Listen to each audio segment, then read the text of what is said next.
কি কি শপিং করলাম, কোথায় গিয়েছিলাম শপিং করার জন্য, নিজেকে সুন্দর রাখতে কোন ধরনের প্রোডাক্টগুলো ব্যবহার করা ভালো, কোথায় অথেন্টিক প্রোডাক্ট পাওয়া যায়, জানতে হলে আজকের ভিডিওটা দেখতে হবে। হ্যালো সবাইকে, কেমন আছেন সবাই? আমাদের স্কিন খুব সেনসিটিভ জিনিস, তাই অবশ্যই আমাদের উচিত নকল পণ্য থেকে দূরে থাকা। একটু দাম বেশি হলেও সবসময় চেষ্টা করবেন অথেন্টিক প্রোডাক্ট কেনার জন্য। তাই টাকা একটু বেশি হলেও তার থেকে বেশি গুরুত্বপূর্ণ স্কিন যাতে ভালো থাকে। আজ একটু চলে গিয়েছিলাম কিছু বিউটি প্রোডাক্ট কেনার জন্য, শীতের পোশাকও কেনার দরকার ছিল, তাই চলে যাচ্ছিলাম বসুন্ধরা সিটিতে। কারণ আমার মনে হয় সব থেকে ভালো কালেকশন বসুন্ধরা সিটিতেই পাওয়া যায়। আগের দিন রাতে ঘুম হয়নি, তাই ঘুম ঘুম পাচ্ছিল বলে এক কাপ চা খেয়ে নিচ্ছিলাম। আর যখনই বসুন্ধরা সিটিতে আসি তখন আমার এই গাছগুলা দেখলেই ভিডিও করে নিতে ইচ্ছা হয়। যেহেতু শনিবার ছিল তাই প্রচন্ড পরিমাণ ভিড় ছিল, কারণ শুক্রবার এবং শনিবার যেহেতু অফিস আদালত বন্ধ, তাই মানুষ চেষ্টা করে এই দুদিনের মধ্যে তাদের প্রয়োজনীয় কাজ মিটিয়ে ফেলা। প্রথমে একটু বাটাতে গিয়েছিলাম, কিছুদিন আগে হাজবেন্ড একটা জুতা নিয়েছিল,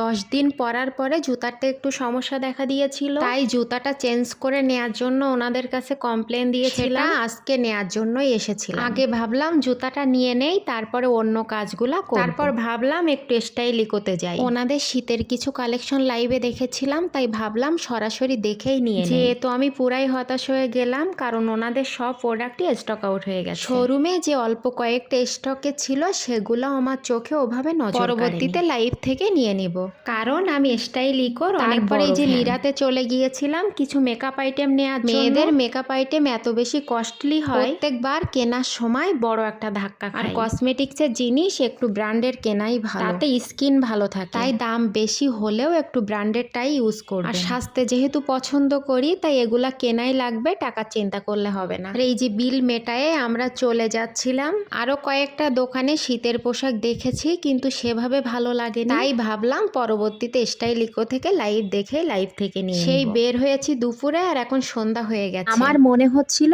সন্ধ্যার পরে মানুষের ভিড় আরো বেশি বাড়ছে, আর যেহেতু শনিবার ছিল তাই হয়তোবা একটু বেশি ভিড় ছিল। এই যে এখন আমরা বাহির থেকে হালকা কিছু নাস্তা করে চলে যাব বাসার উদ্দেশ্যে, কারণ আমার ক্ষুধা লেগে গিয়েছে, সেই দুপুর 1টার সময় খেয়েছি। এই দিন আরো টুকটাক কিছু জিনিস কেনার দরকার ছিল, কিন্তু পরবর্তীতে আমি সেটা ভুলে গিয়েছি। এই যে এখন একটা কথা শেয়ার করি আপনাদের সাথে, এই যে আপনারা যারা বলেন খেয়ে কাজ পাই না, তাই এটা নাকি খুব সহজ দিন, একটু ক্যামেরা ধরে আপনার মুহূর্তগুলা ক্যাপচার করে দেখবেন, আসলেই কি অনেক সহজ কাজ। তাহলে অন্যের ব্যাপারে হুটহাট এভাবে জাজ করা বন্ধ হয়ে যাবে। আমরা কত সহজেই নিজের মতো করে সবকিছু চিন্তা করে অন্যের ব্যাপারে জাজমেন্টাল হয়ে যাই। নিজের বানানো ছাঁচে কেন অন্যকে মাপবেন। যাই হোক, অনেক কথা বললাম, আজকের মতো এই পর্যন্ত। দেখা হবে পরবর্তী ভিডিওতে, ততক্ষণ সবাই ভালো থাকবেন, সাবধানে থাকবেন, আমার এই ছোট্ট পেজটার পাশে থাকবেন।